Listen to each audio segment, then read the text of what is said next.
mais poderosa do que todos os exércitos do mundo, é uma ideia cuja hora tenha chegado.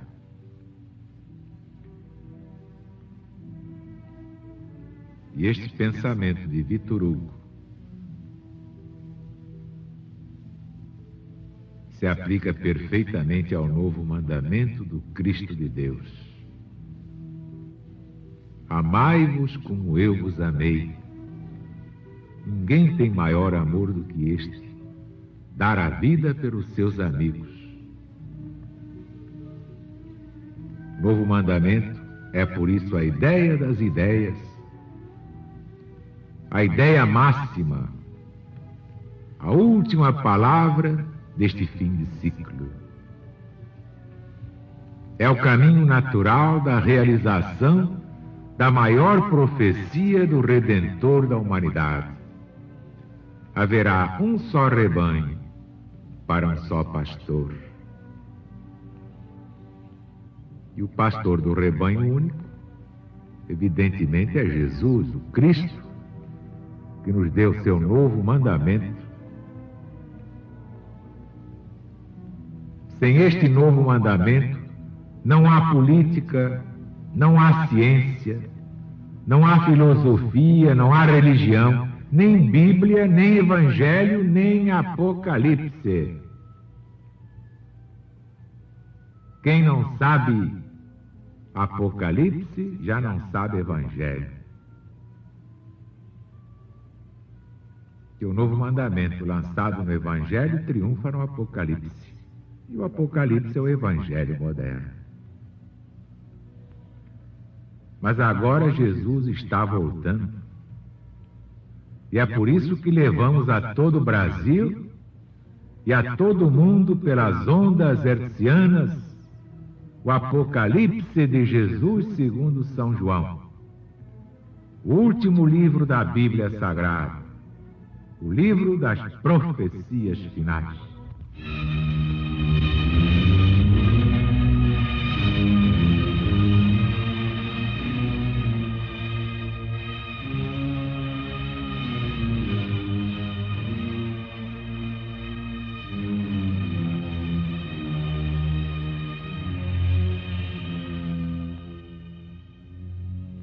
E o quinto anjo tocou a trombeta.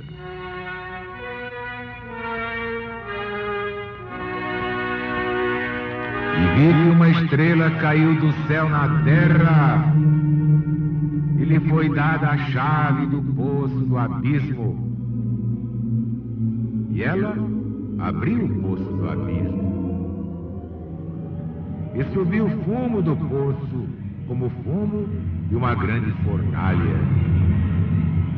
E se escureceu o sol e o ar com o fumo do poço. E do fumo do poço saíram gafanhotos para a terra, e lhes foi dado um poder, como tem poder os escorpiões, e lhes foi mandado que não fizessem dano à erva da terra, nem a verdura alguma, nem a árvore alguma, mas somente aos homens que não têm o sinal de Deus nas suas testas.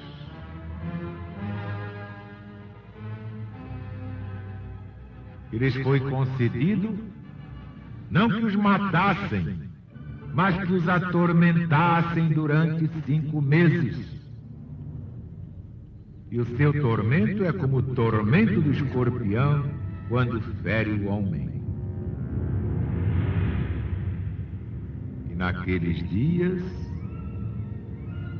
os homens buscarão a morte e não acharão a morte.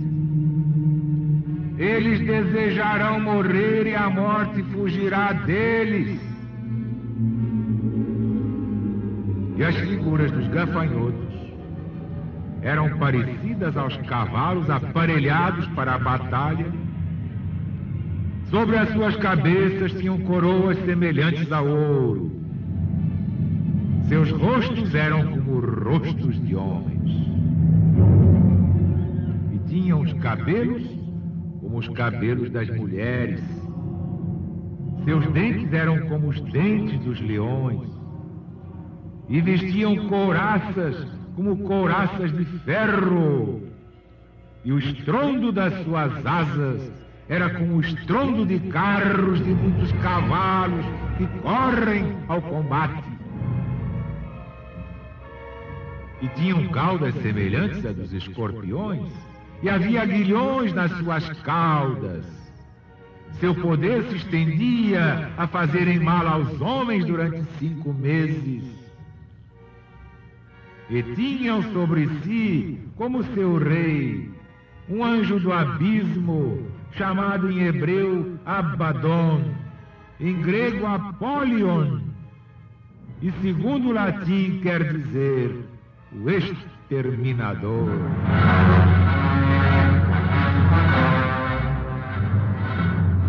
O primeiro ai já passou, e eis que se seguem novas desgraças.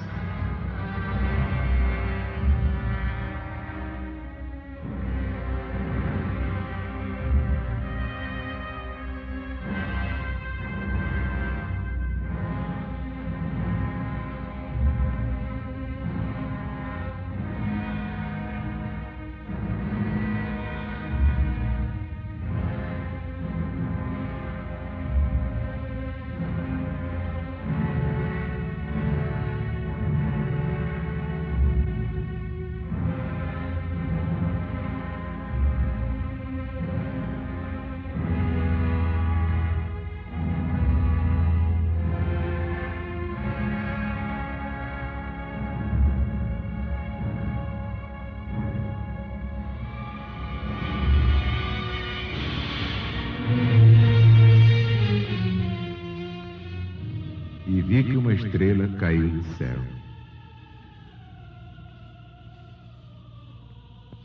Esta segunda estrela foi Teodoro de Bizâncio,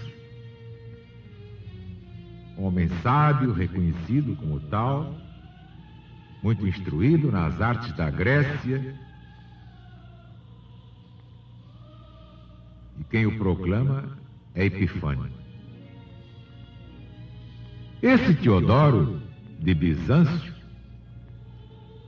sendo preso pela fé com outros muitos cristãos, foi o único dos seus companheiros que fraquejou, renegando Jesus, o Cristo.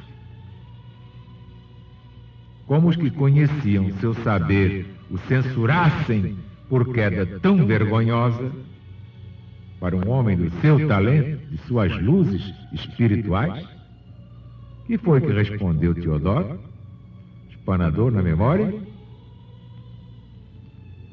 Respondeu a eles que se tinha renegado Jesus, não era nenhuma culpa que cobria uma fraqueza. Renegaram o homem, não renegaram a Deus. Isto se deu durante a perseguição de Septímio Severo, no ano de 196.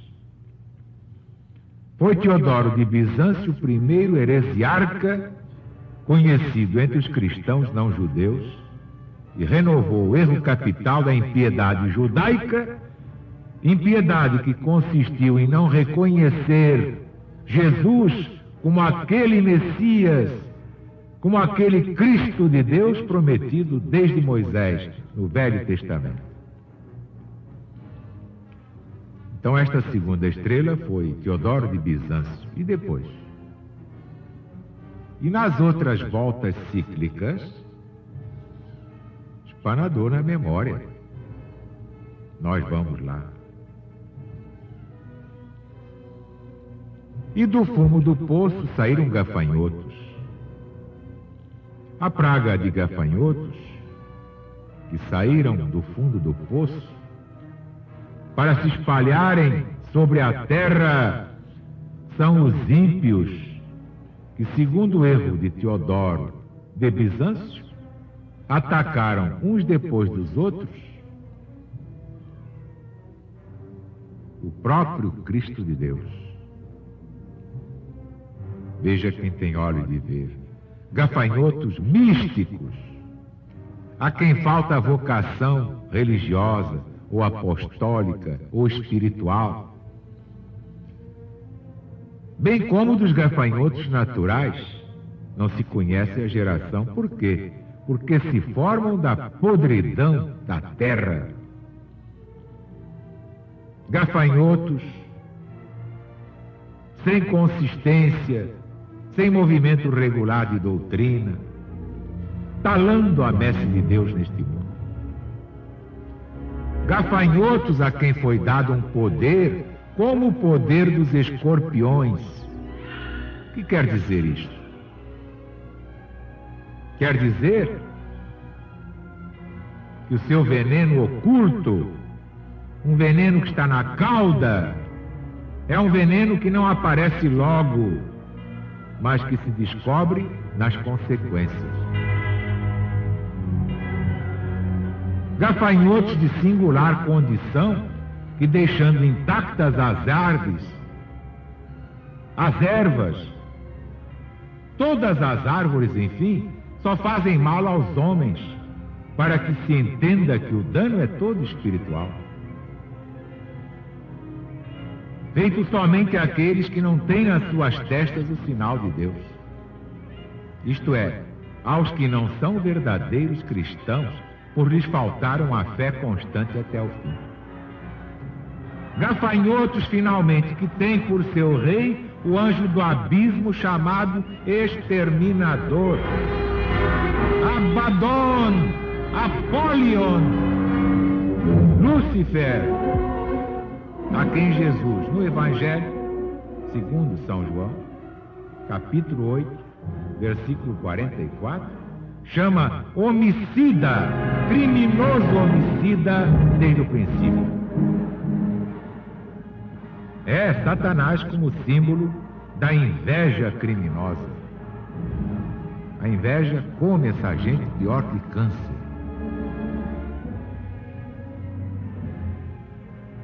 Então já vimos que 2 estrelas caíram do céu.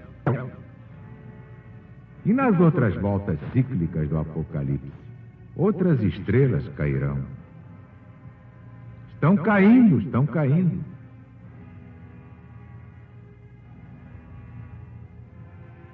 Porque vem aí coisas muito sérias, que lembra esse estrondo das suas asas, como estrondo de carros, de muitos cavalos correndo ao combate. Isto concorda muito bem com o que dos gafanhotos escreveu antes Plínio. Fazem tão grande estrondo quando voam que a gente cuida que são outras aves poderosas. Basta ver. Livro 11, capítulo 29 de Plínio. A imagem de João Evangelista está perfeita. E prepara ambiente para aquela outra catástrofe. Naqueles dias, os homens buscarão a morte e não a acharão. Eles desejarão morrer e a morte fugirá deles.